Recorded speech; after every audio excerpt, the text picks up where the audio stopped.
My name is Emily. My parents skipped my college graduation to vacation with my sister, then tried to claim my achievement when it went public. I didn't yell, argue, or confront them. I documented everything and let the truth speak. If you've lived through something similar, tell me in the comments. I stood in line behind the curtain with my program folded in half, the edges soft from being handled too many times.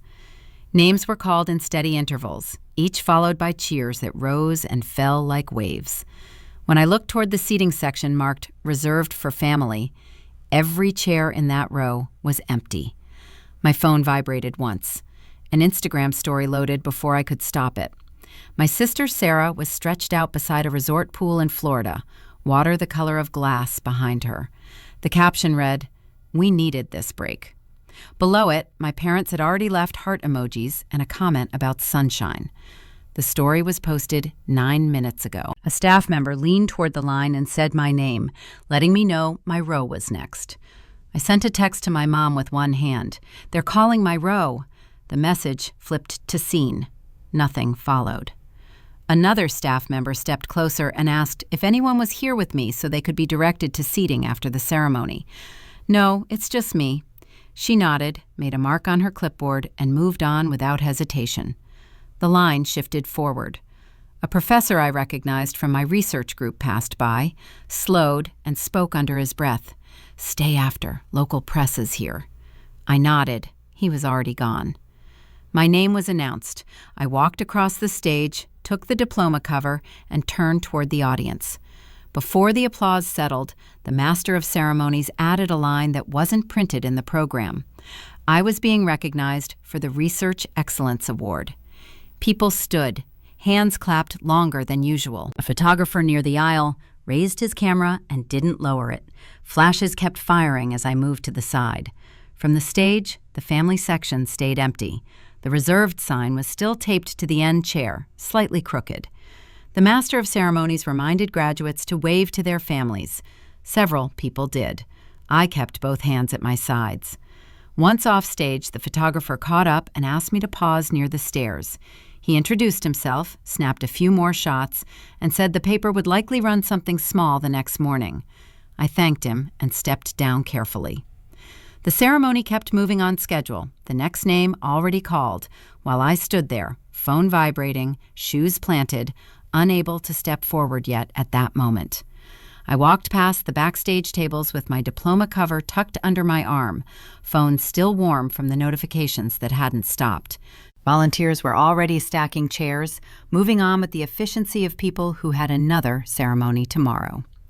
Outside, the afternoon sun hit the parking lot, and clusters of families stood around taking photos. A man waved his phone at his daughter and said, "One more with Grandma." I kept walking.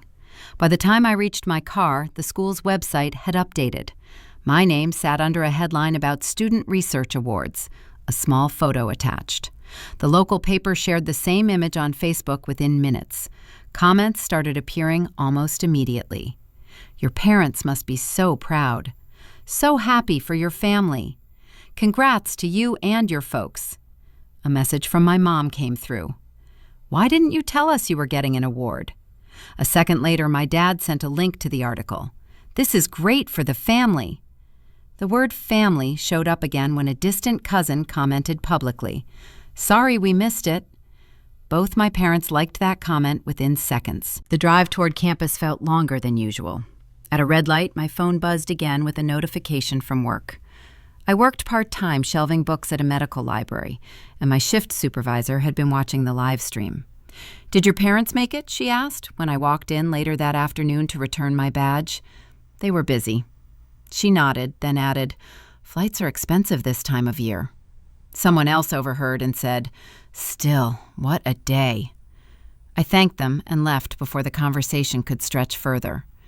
The coffee shop near campus was crowded with graduates still wearing gowns, cords hanging loose around their necks. A barista called out names that didn't match the people picking up drinks. I ordered a drip coffee and waited at the counter. My hand shook enough that the cup rattled against the saucer when it was set down. Coffee sloshed over the edge and onto the counter. Maya appeared with a stack of napkins, sliding them toward me. "Here." "Thanks." She didn't ask what happened. She sat across from me and waited until I took a breath that didn't catch halfway. "Don't argue," she said. "What?" "Don't argue with anyone. Save everything." She pulled out her laptop and turned it so I could see. "Click here. Download the article. Save the original photo files before they get resized."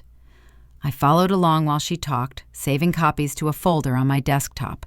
"Screenshots too," she added, "with timestamps." My phone buzzed again. Another message from my dad.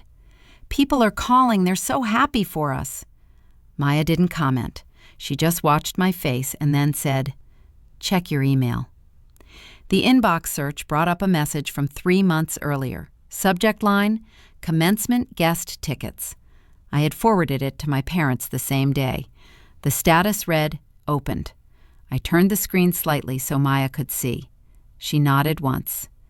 "That's enough for now." An email notification slid across my screen while we were still sitting there. "Thank you for attending commencement with your loved ones." It was automated, sent by the university system. I read it once, locked my phone, and set it face down on the table. The barista wiped the counter in front of me and said, "Congrats, by the way." Outside, a group of students walked past the window, laughing, dragging suitcases toward the bus stop. Someone shouted about dinner plans. A car horn beeped twice, impatient, then stopped. Maya finished her coffee and stood. "I have to get back," she said. "But don't delete anything. Don't reply when you're mad." I wasn't planning to. She smiled like she knew that already and left. The walk back toward my apartment cut through campus, past banners congratulating the class. My phone stayed silent for almost 10 minutes. Then an email arrived from the department office. Subject: Research Excellence Award documentation. It thanked me for my work and explained the next steps. There were forms to sign, confirmations to complete, and a deadline listed in bold. 72 hours. I stopped on the sidewalk and opened the attachment. My name was already filled in.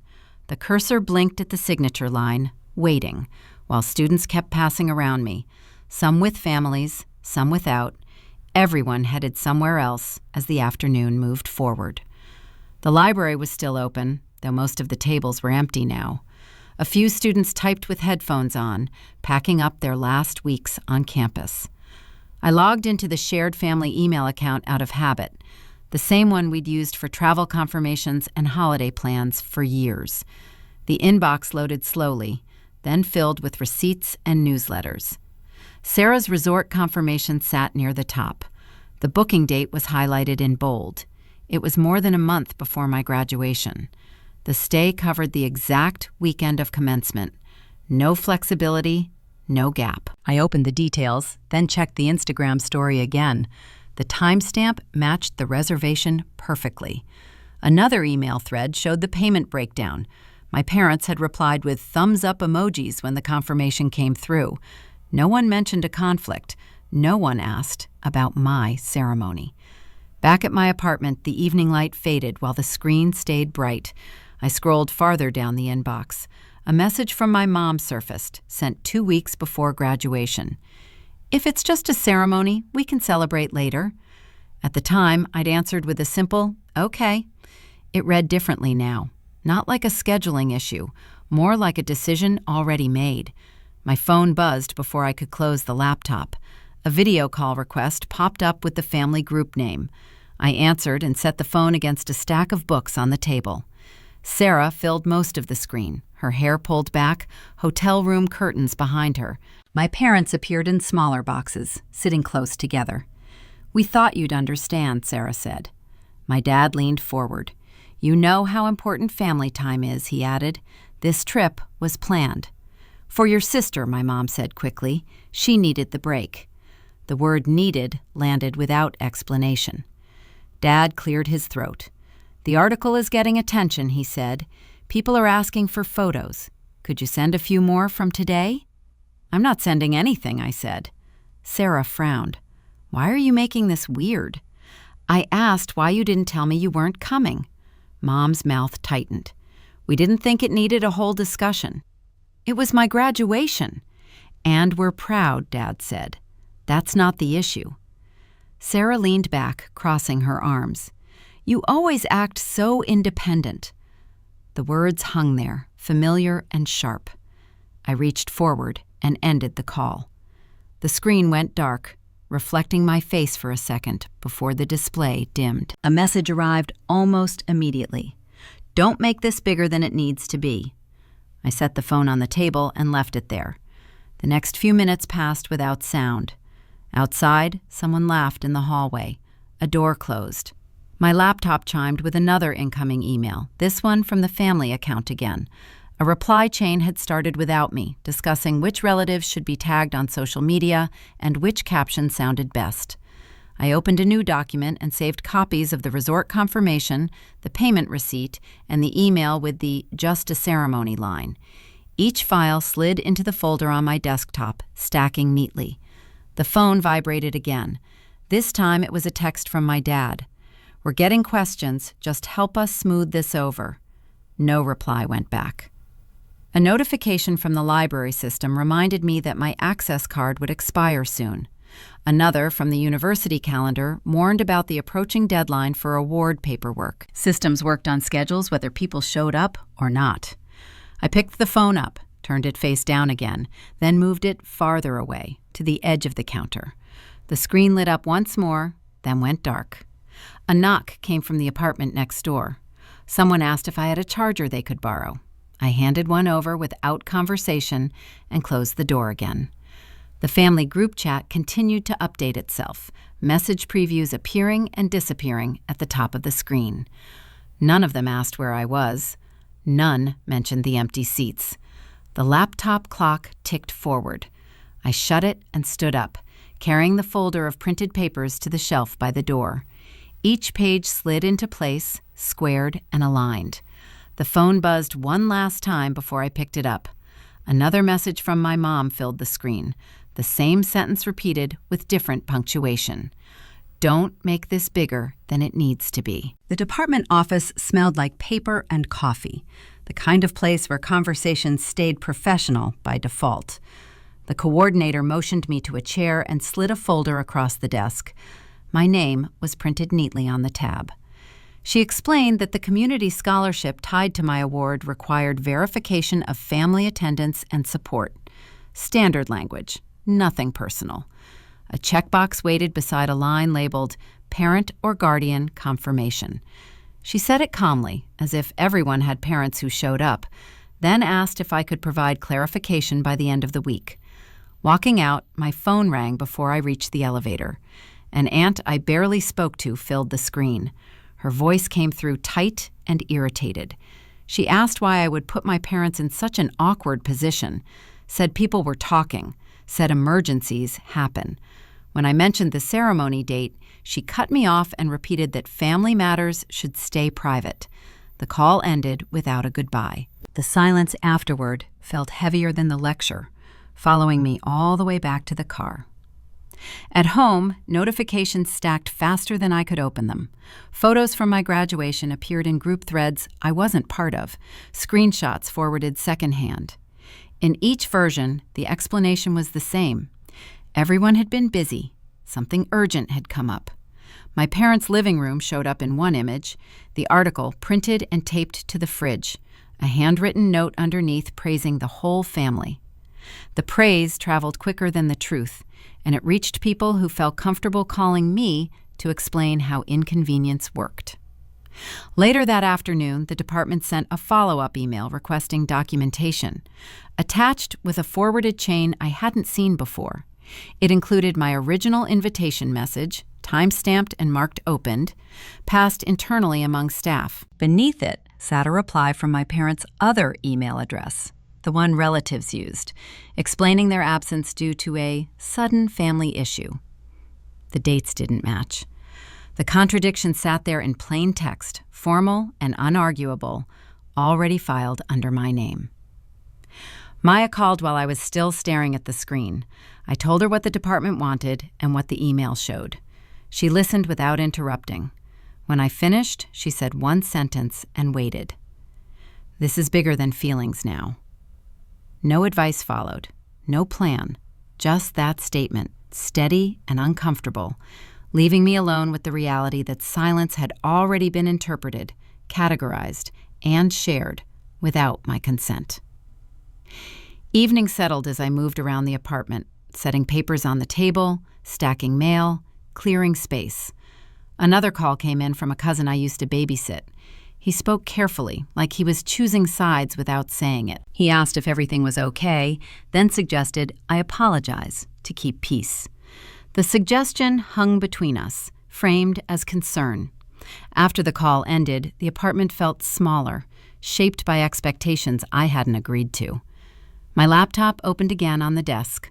Files were scattered across downloads and email attachments, each one telling a slightly different version of the same day. The clock in the corner crept closer to midnight, its numbers changing without sound. The scholarship deadline ticked in my calendar. Messages continued to arrive, unread. The room stayed still while information piled up, waiting for a place to land that wasn't my inbox. I created a new folder on the desktop and typed the name carefully. Commencement Records. One by one, documents slid into it. The article screenshots, the resort confirmation, the opened invitation email, the forwarded chain from the department. Each file moved with a soft click. The digital clock shifted to 11:59 p.m. Another email arrived from the department reminding me the form would lock at midnight. I dragged the last document over, watched the cursor release, and left the folder open on the screen as the minute changed. The system timestamp updated automatically. No confirmation popped up, no warning sounded. Outside, someone laughed on the sidewalk. Inside, the folder stayed exactly where I put it, waiting. The screen dimmed slightly, then brightened again when the clock rolled forward. Midnight arrived without ceremony. The folder remained highlighted, blue against the desktop, as my hands stayed on the keyboard. My phone lay silent across the room. Notifications waited unopened.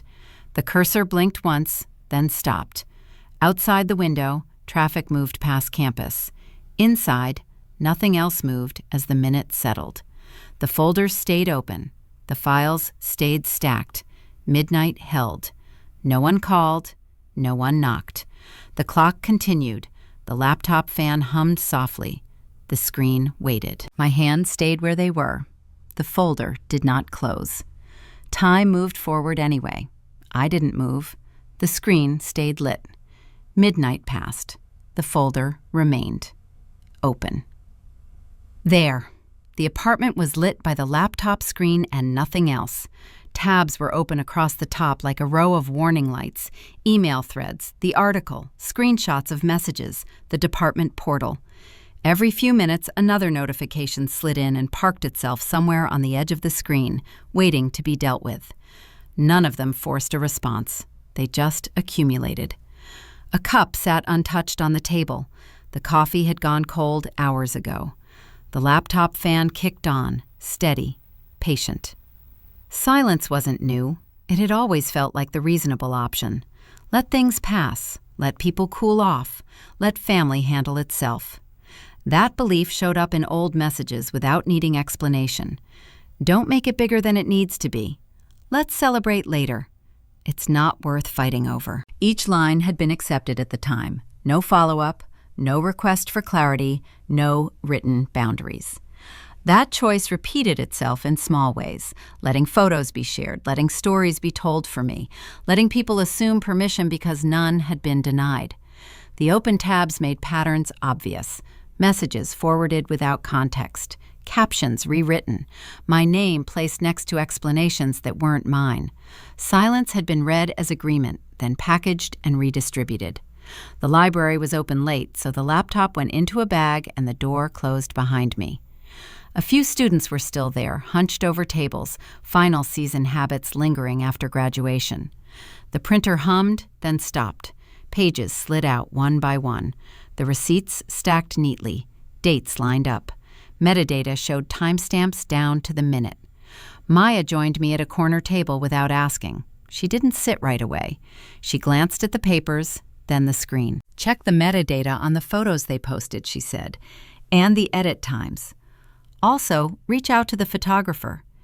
She didn't explain further. She didn't need to. The photos on my phone told their own story when opened properly. Upload times, crops, filters added hours later, captions edited after the article went live. None of it was accidental. None of it happened quickly. The photographer's contact info sat in my inbox already. I hadn't noticed it before.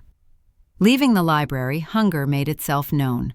A late-night diner near campus was still open, the kind with laminated menus and booths that had heard worse conversations than this. The server dropped off water without asking questions. While waiting for food, the phone buzzed again. Another message from my mom. People are confused. No response went out. The realization didn't arrive dramatically. It settled in pieces. Silence had been mistaken for maturity. Assumptions replaced confirmation. Achievements had been shared without conditions because none had been stated. Every step back created space someone else stepped into. The food arrived. A plate was pushed aside after a few bites. Appetite didn't factor into decisions that needed to be made. Maya sent a final message before leaving campus. If you move forward, this won't go back to normal. That wasn't framed as a warning. It was information. Back home, the laptop reopened. The folder labeled Commencement Records stayed open on the desktop, organized and ready. The cursor hovered over the email icon. The email to the photographer didn't need much. No explanations, no accusations, just a request. I need to clarify something from commencement day. The sentence sat there, plain and factual. It didn't invite debate. It didn't ask for sympathy. Before hitting send, the rest of the open tabs were closed, one by one. The inbox emptied. The browser cleared. The screen simplified itself to the task at hand. Send. The laptop lid came down gently. The room stayed the same. Nothing dramatic followed, no calls, no immediate replies, just the hum of the refrigerator and the distant sound of traffic outside. The phone remained face down on the table. It vibrated once, then stopped. No one reached for it. Shoes were kicked off near the door. The folder on the desktop waited behind a closed screen. Tomorrow would bring replies, questions, and consequences that couldn't be predicted yet. For now, the choice had been made. The office of the local paper was smaller than I expected, tucked between a bakery and a copy shop. A receptionist asked me to wait and pointed to a chair near a bulletin board covered with clippings. A few minutes later, the photographer from commencement stepped out and waved me back. He closed the door behind us and leaned against his desk. "I got your email," he said. I asked when his team had first heard about my graduation. He pulled up an old calendar entry and turned the screen toward me. "Your parents reached out weeks before the ceremony," he said. "They asked if we'd be there to catch a family-proud moment after you walked." The wording sat there, unchanged. "They wanted staged shots," he added. "Not unusual, but they were very specific." The empty family section flashed through my mind without needing explanation. The staff question about guests, the careful phrasing, none of it had been spontaneous. "They followed up twice," he continued, asked about angles, timing, whether they could repost. He scrolled farther down and showed me the thread. Names I recognized. Email addresses I didn't. Replies moved smoothly between them. "Did you respond?" I asked. "We told them we photograph what's present," he said. Then they went quiet. A second reporter stepped in to grab a folder and paused when she saw me. "Is this about the graduation piece?" she asked him. He nodded. She looked at me and said, "That explains the emails," then left without elaborating. Outside the office, I called the photographer again from the sidewalk to confirm details. He repeated everything calmly, like someone used to facts becoming uncomfortable. "I can forward the chain," he said. "Please." The email arrived before I reached the end of the block. Back home, it opened alongside the older messages I had saved. The timeline lined up cleanly. Planning, follow-ups, silence when the plan didn't work. Another email appeared moments later, this one from my parents. The subject line included my name and the word consent. It asked me to sign an attached form allowing the use of my image and story for a family announcement. The message mentioned unity, pride, community perception. A deadline sat at the bottom, bolded. For everyone's benefit, my dad wrote. A second message followed from my mom. Please don't drag this out. Sarah chimed in on the group chat, adding that people were already talking, and this could calm things down. If I didn't sign, they warned, the story would shift. Words like ungrateful and dramatic appeared without hesitation. An aunt added a voice memo, her tone measured, explaining how family sacrifices worked. A cousin sent a thumbs-up emoji under her message. The pattern became clear. It wasn't one decision or one explanation. It was coordination, cousins, aunts, shared language. Each message echoed the same tone, the same talking points. No one asked what I wanted. The department office called while the emails stacked. The coordinator reminded me the scholarship file was still open and needed consistency across records. She asked if there were any updates she should note. I told her I would follow up in writing. A calendar reminder slid onto my phone screen, auto-generated, warning about the consent deadline my parents had set. The system accepted it without question, treating their request like any other obligation. It sat beside academic deadlines, equal in priority. Another reminder followed, this one suggesting I notify family contacts about upcoming publicity. I dismissed it without opening the details. The shared family account still held my electronic signature from past travel forms. Access I hadn't thought about until now.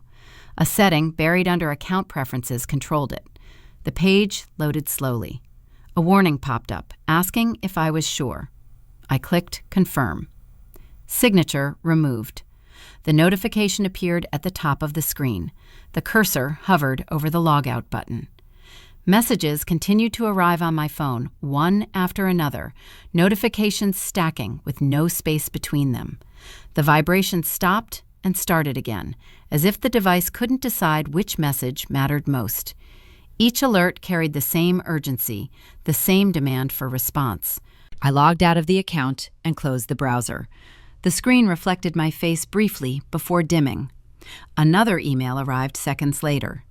Did you change something, my mom wrote? The laptop stayed shut. Outside, traffic moved through the intersection. Someone laughed on the sidewalk. The world kept its pace. The phone buzzed again. A new message preview flashed, then disappeared when the screen went dark.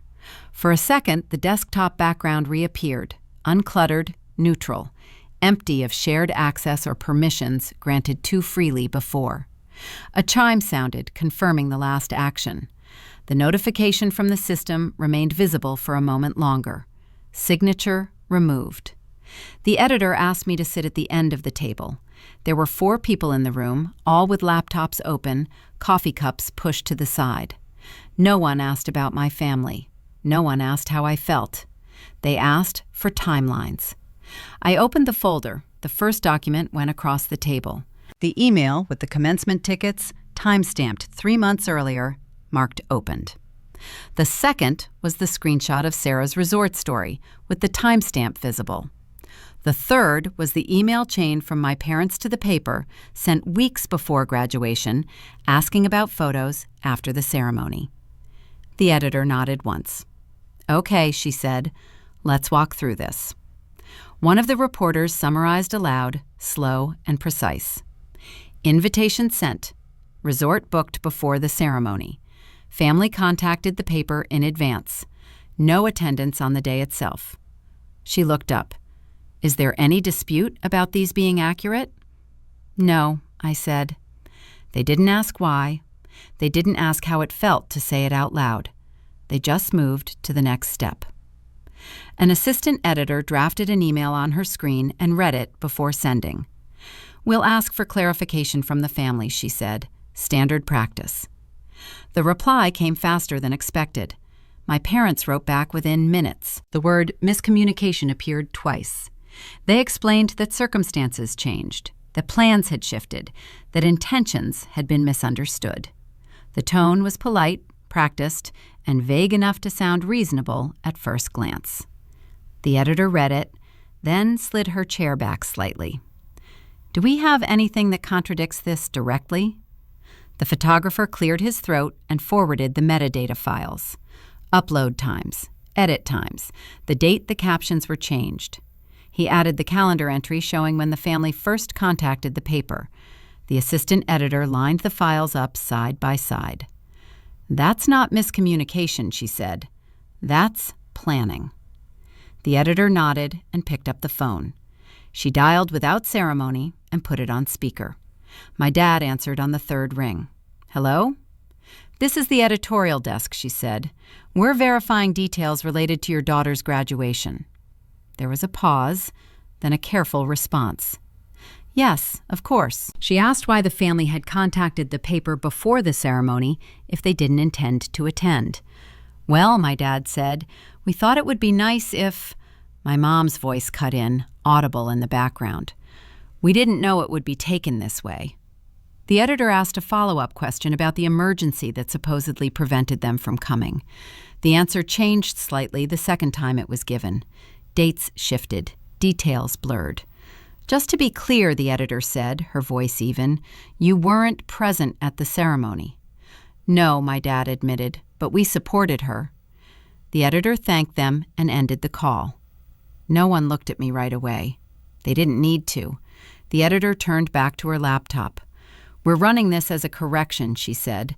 The original piece wasn't wrong, but the context was. She typed while she spoke. Family absent, achievement independent. The words appeared on the screen in plain text. No emotion, no emphasis. A notification popped up on my phone while they worked. An automated email from the paper had been sent to my parents' address. Thank you for your comment. It has been reviewed. The timing landed harder than anything else in the room. The editor finished typing and leaned back. This will go live within the hour. No one congratulated me. No one apologized. They closed laptops, gathered papers, and moved on to the next item on their agenda. The meeting ended the way meetings usually do, without ceremony. Outside the office, my phone started buzzing again. Missed calls, messages. A cousin asked what I'd done. An aunt said the article felt unnecessary. Sarah sent a text that just said, "Wow." I didn't answer. The follow-up article appeared online while I was still standing on the sidewalk. The headline was short and unambiguous. The language stayed neutral, almost clinical. It listed facts, timelines, and sources. It did not speculate. Comments began to appear under the post, some sympathetic, some confused, some asking why the family hadn't shown up. The story no longer belonged to anyone in my inbox. The editor stepped outside with me and handed over a printed copy. "For your records," she said. I thanked her and walked away. Halfway down the block, another notification came through, this one from the family group chat. "They didn't have to do this," my mom wrote. The message sat there, unanswered, as the page refreshed again and again, locking the facts into place. Back at my apartment, I set the printed article on the table next to the folder of documents. The laptop stayed closed. The phone stayed face down. An email arrived from the department office acknowledging the clarification and confirming my scholarship file was now complete. No commentary, no judgment. The editor's words echoed in my head without emotion attached. We're running this as a correction. Across town, the paper updated its homepage. Across the table, the receipts stayed exactly where I'd placed them. The line at the post office moved slowly. A woman in front of me argued about postage while holding a padded envelope like it had personally offended her. When it was my turn, I slid a small box across the counter. Inside were the keys to the house I'd grown up in. No note, no explanation. The clerk asked if I wanted tracking. Yes, I said. She printed the label, stuck it on, and dropped the box into the bin without ceremony. That was it. The transaction ended. I stepped aside and let the next person move forward. By the time I got outside, my phone was already buzzing. Messages from relatives came in uneven bursts. Some were blunt. "Why weren't your parents there?" Others tried a softer angle. "We didn't know. Your mom seemed surprised too." None of them asked how graduation went. A week later, my parents asked to meet. We chose a coffee shop halfway between our places. Neutral ground with plastic chairs and a counter menu that hadn't changed in years. They arrived together and sat across from me, hands folded, faces set in the expressions they used when they wanted something to sound reasonable.